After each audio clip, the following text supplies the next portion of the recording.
Assalamualaikum warahmatullahi wabarakatuh. Halo teman-teman semua, kita mau lanjutin bahas soal filosofi NLP.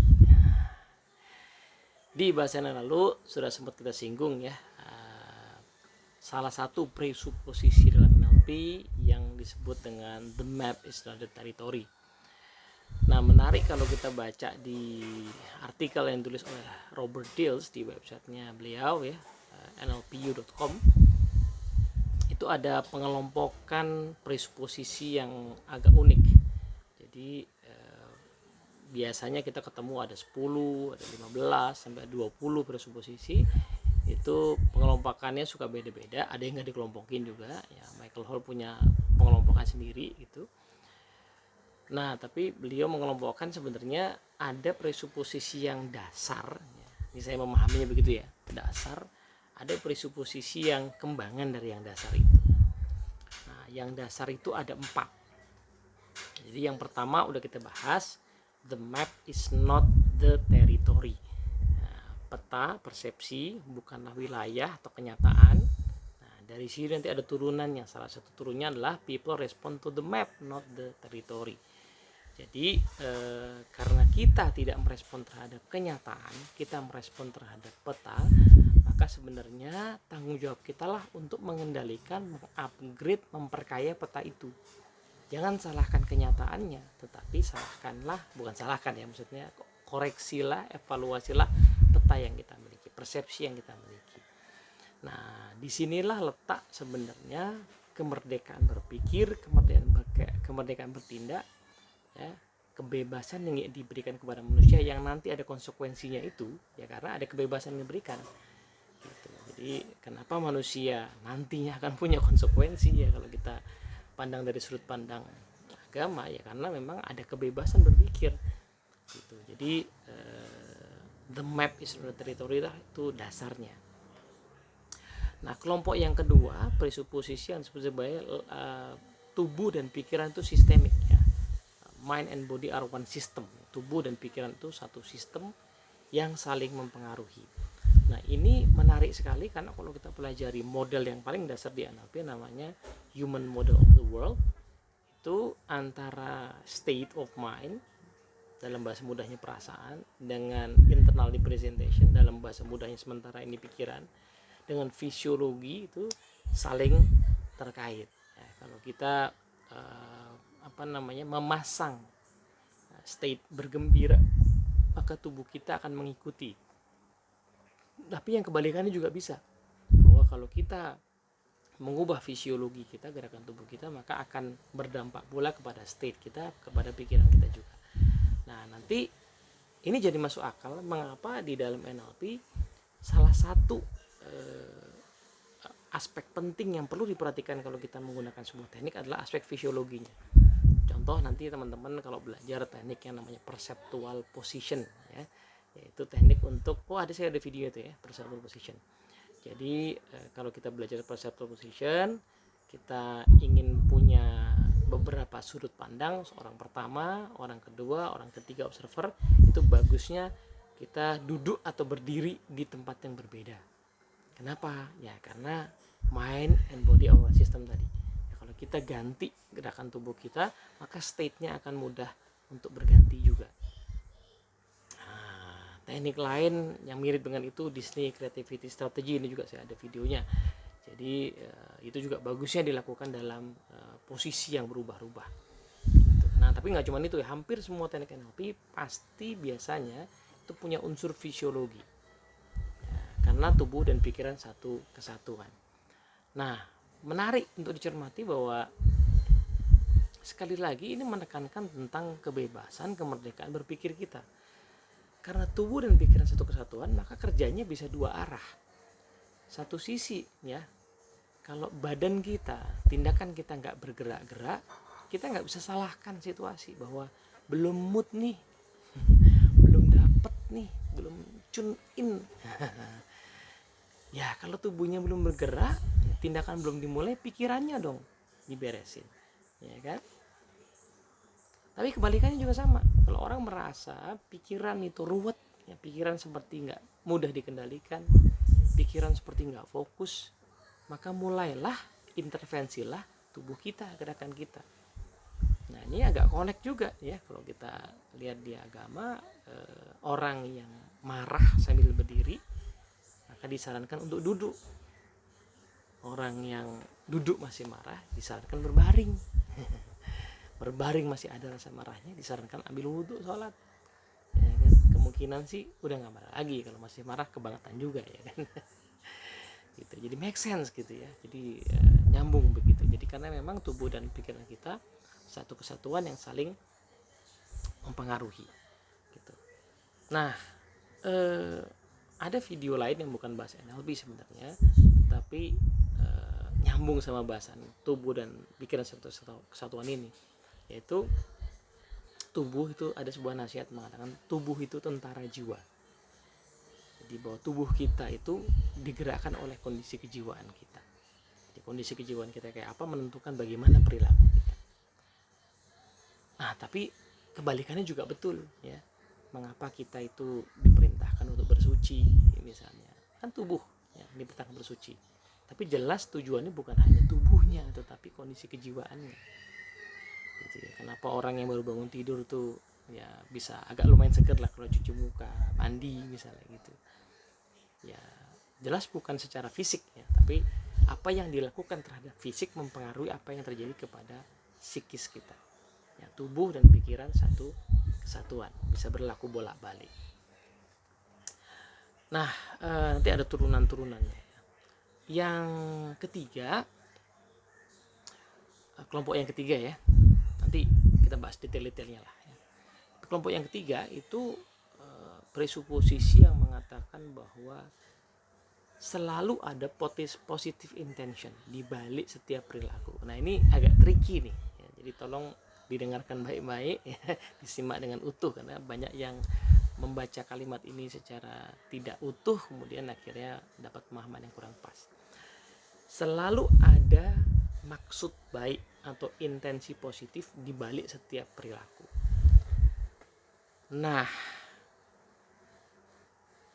orang berperilaku apapun itu kalau ditelusuri nanti ada namanya intensi positif, maksud baiknya. Baik perilaku itu positif, netral atau negatif. Ya, kalau perilaku positif jelas ya, orang berbuat baik karena niat baik gitu kan. Tapi kalau netral ya, itu juga ada ya, orang netral atau aktivitas santai-santai misalnya, santai-santai baca buku gitu ya. Atau leha-leha ya, santuy-santuy. Itu ada maksud baiknya. Apa maksud baiknya? Ya mengistirahatkan tubuh, bersantai ya kan, mengumpulkan energi lagi misalnya. Tapi perilaku yang negatif sekalipun, perilaku yang ya negatif itu bisa dalam arti orang punya permasalahan psikologis ya, orang punya trauma, fobia, itu ada maksud baiknya. Apa maksud baiknya? Kalau ditelusuri ya, yang namanya trauma, rasa takut, kecemasan itu punya maksud baik, yaitu melindungi orang itu dari kejadian yang sama. Kenapa orang takut terhadap sesuatu? Karena ingin melindungi dirinya dari kejadian yang serupa. Nah, tapi gimana dong dengan perilaku yang betul-betul buruk? Membunuh misalnya, merampok misalnya, mencuri. Ada maksud baiknya. Orang yang melakukan itu karena dia ingin mendapatkan tujuan tertentu kan. Ingin dapat uang, ingin memuaskan nafsunya karena marah lalu dia membunuh orang. Sebentar. Bukan perilakunya kita justifikasi sebagai benar, enggak loh ya, bukan ya, tapi perilakunya salah, which itu yang mau diubah kan, cuman maksud baiknya itu tetap baik gitu, tapi perilakunya salah. Kenapa saya marah sama orang, mengatakan kata-kata kasar? Karena saya ingin melindungi ego saya tidak ingin ego saya terluka. Baik dong maksudnya, tapi perilakunya kurang tepat, marah-marah sampai berlebihan misalnya. Maka nanti di NLP, setelah memahami konsep ini di NLP, treatment yang dilakukan adalah bagaimana orang bisa membuat pilihan lain atas perilakunya selama maksud baiknya tetap tercapai. Gimana caranya orang bisa menghidupi keluarganya tanpa perlu mencuri? Bagaimana orang bisa mengatasi egonya tanpa perlu marah-marah berlebihan kepada orang. Nah itu esensinya nanti ya. Ada teknik-teknik namanya reframing misalnya, itu perwujudan dari dibalik setiap perilaku selalu ada maksud baik ya. Behind every behavior there is always positive intention. Nah kalau ditelusuri lebih dalam lagi, rupa-rupanya presuposisi ini dan turunannya itu akan membuat kita melihat orang, diri kita membuat orang lain itu netral, tentatif. Manusia itu selalu punya kemerdekaan berpikir, bertindak. Manusia nanti akan minta pertanggungjawaban atas tindakannya. Tapi juga kita harus melihat manusia itu selalu dalam konteks, dalam tentativeness. Orang yang buruk saat ini belum tentu buruk seterusnya. Orang yang buruk dalam satu konteks belum tentu buruk di semua konteks. Begitupun juga kita. Kita melihat diri kita itu apa adanya saja. Kita yang berbuat salah sekarang bisa melakukan perbaikan. Sebaliknya, hati-hati yang sudah merasa berbuat baik, someday bisa jadi kita kepleset loh. Jadi selalu melihat manusia itu sebagai makhluk yang cair, yang tentatif. Maka jadi masuk akal kan. Jangan benci berlebihan, jangan kagum berlebihan, itu nasihatnya kan. Kalau kagum berlebihan nanti kita melihat orang itu seolah-olah hebat sekali sehingga kita kecewa. Berlebihan juga ketika dia melakukan kurangan, padahal yang namanya dia manusia pasti ada kurangnya. Begitu juga jangan benci berlebihan, karena someday bisa jadi kita denial ketika orang ini melakukan sesuatu yang baik, tidak fair ya kan. Jadi behind every behavior there is always positive intention itu mengajak kita sampai ke sana ya. Memahami kondisi kita tentatif. Jangan pernah merasa sempurna kalau kita sudah bagus, tapi juga jangan putus asa kalau kita melakukan kesalahan, karena selalu ada harapan di masa depan selama hidup ini masih diberikan. Nah, saya kira itu filosofi yang sangat mendalam ya, dari presuposisi tadi gitu ya. Menilai itu wajar-wajar saja. Kita bisa berteman dengan orang yang beda pendapat sama kita, beda keyakinan sama kita. Kenapa? Ya karena kita cukup melokalisir ya, perbedaan itu di situ saja gitu.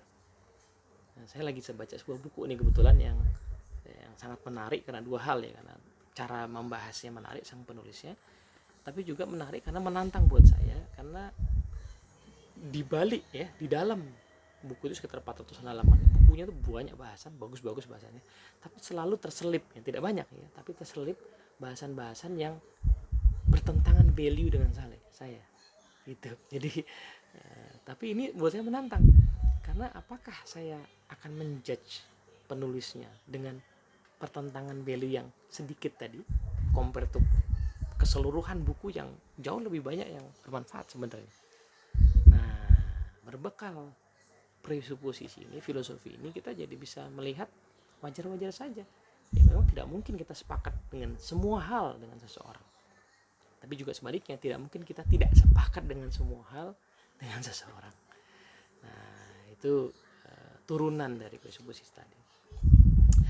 Yang terakhir, kelompok yang disebut sebagai the law of requisite variety ya.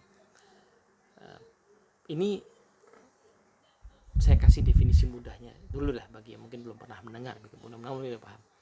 Jadi dalam kehidupan itu ya, diasumsikan bahwa manusia melakukan sesuatu itu karena itulah pilihan yang dia punya. Manusia melakukan sesuatu karena itulah pilihan yang dia punya.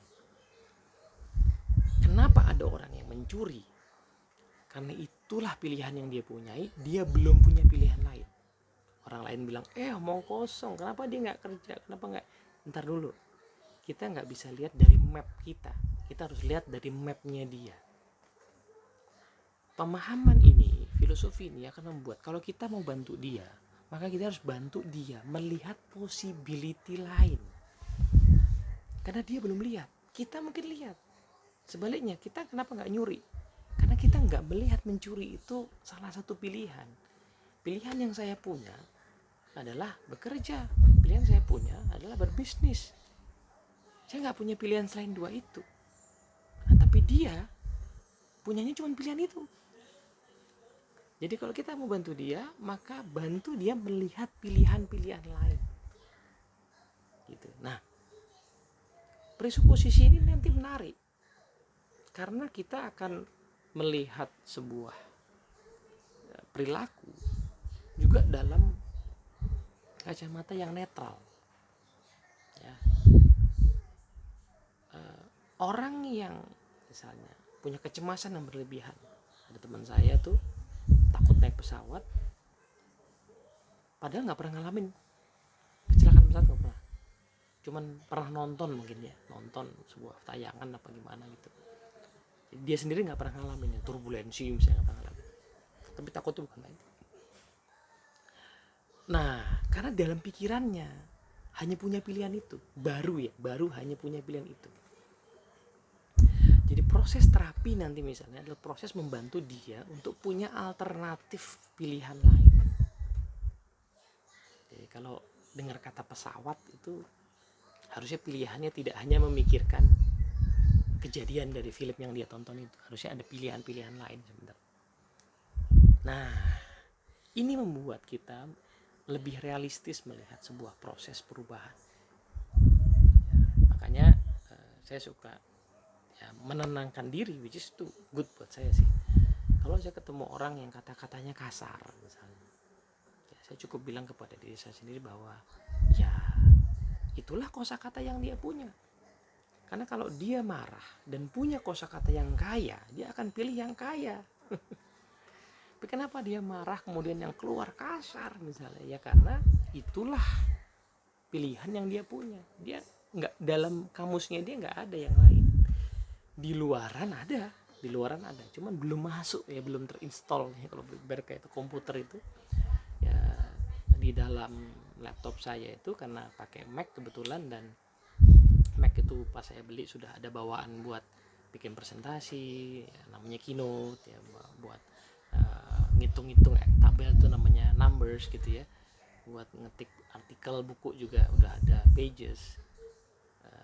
Saya nggak merasa perlu untuk menginstall Office misalnya, tapi Office for Mac kan ada. Cuman kalau nggak saya install dia nggak masuk, itu nggak jadi pilihan. That's not a choice for my laptop gitu. Tapi ada orang yang milih untuk punya dua-duanya, jadi sudah ada ya Keynote-nya, diinstal lagi PowerPoint ya, it's a choice. Nah dengan begitu dia jadi punya dua pilihan kan gitu. Jadi law of requisite variety itu begitu ya, memahami bahwa orang itu melakukan sesuatu karena so far itulah pilihan yang dia punya. Maka kalau orang mau berubah, maka dia harus membuka diri terhadap pilihan-pilihan lain. Nah, karena dengan punya banyak pilihan, betul nanti ada turunannya presuposisinya. Kalau orang punya banyak pilihan, maka dia akan makin fleksibel, bener banget. Kalau ada Office dan ada Keynote, nah, saya bisa buka file dua-dua jenis dan sama-sama bagus. Karena kalau cuma punya salah satu memang agak repot sih. Saya maksain hanya pakai Keynote, begitu teman kirim PowerPoint bisa saya buka, tapi berantakan fontnya misalnya begitu.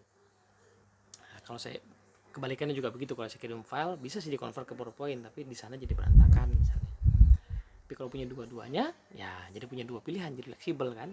Gitu. Nah, flexibility inilah sebenarnya akar dari filosofi tadi ya, law of requisite variety. Ujungnya sampai ke flexibility gitu, bahwa manusia dikasih kebebasan memilih dan tiap pilihan akan ada konsekuensinya, maka fleksibel lah ya, cari pilihan baru.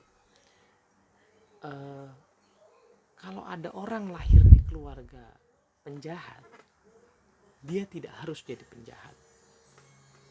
Kalau mau dia bisa belajar pilihan lain. Tapi kita juga harus memahami bahwa dia jadi begitu karena itu pilihan yang dia baru punya. Ya, kalau kita mau bantu, kita mesti bantu dia untuk pilihan-pilihan lain. Tapi kita sebagai orang yang misalnya mengalami situasi itu, tidak harus loh. Saya lahir di keluarga guru, tapi sebenarnya saya nggak suka jadi guru, nggak harus loh. Cuman saya harus paham bahwa ya saya nggak melihat possibility lain karena so far saya dikelilingi oleh para guru gitu ya kan. Keluarga saya dokter, saya nggak harus jadi dokter, saya bisa punya pilihan lain. Tapi saya juga memahami bahwa pilihan lain itu kayaknya belum kebuka karena saya selama ini dikelilingi oleh para dokter. Kalau keluarga saya semuanya adalah profesional karyawan, maka saya tidak harus jadi karyawan sebenarnya. Tapi saya harus memahami bahwa memang keberanian saya mulai bisnis agak perlu saya latih ya. Saya mesti cari mentor misalnya, karena memang saya so far dikelilingi oleh para profesional gitu. Nah, itu 4 kelompok presupposisi nanti punya banyak turunan ya. So far tadi saya hitung di artikel Neurobeardit ada sekitar 15 jatuhnya gitu ya. Tapi paling tidak ya, ini sebenarnya pemahaman menarik juga buat saya. Saya pernah baca artikel itu long time ago, mungkin 2007 2008. Dan saya baca lagi kok, saya baru nemu satu insight yang menarik gitu. Dan begitu kita coba kulik lagi, ternyata memang betul ya, di dalam presupposisi pun ada filosofi-filosofi lain yang bisa kita telaah, bisa kita eksplorasi. Insya Allah kita akan lanjutkan ya, masih ada bahasan-bahasan lain tentang filosofi NLP. Moga-moga manfaat. Sampai sini dulu. Assalamualaikum warahmatullahi wabarakatuh.